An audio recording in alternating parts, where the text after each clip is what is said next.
Hello， 大家好啊！今日咧嚟到比利時 SPA 賽道去享受呢個分級甲蟲車比賽。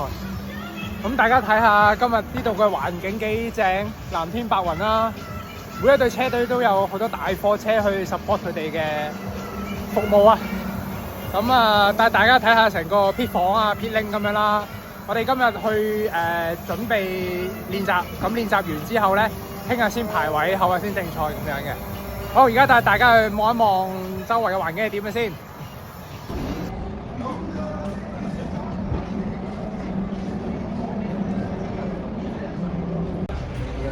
咁咧，其實呢啲所謂甲蟲車一個殼嘅啫，裏邊咧其實好似卡仔咁樣嘅，用啲鐵通燒埋嘅。咁如果有咩撞爛就換呢個殼咯。咁所以見到好多個殼擺喺呢度啦。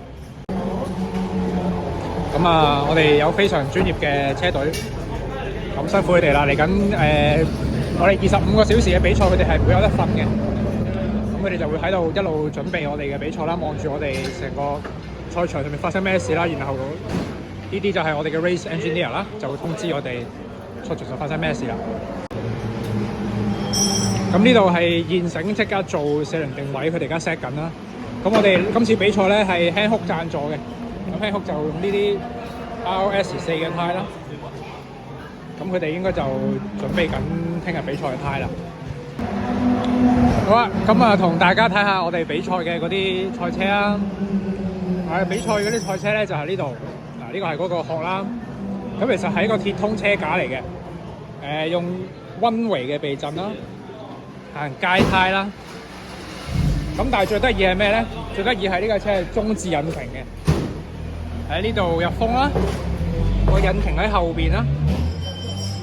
引擎喺後邊，同埋咧呢架車都係中置駕駛嘅，個駕駛艙喺架車正中間，非常過癮。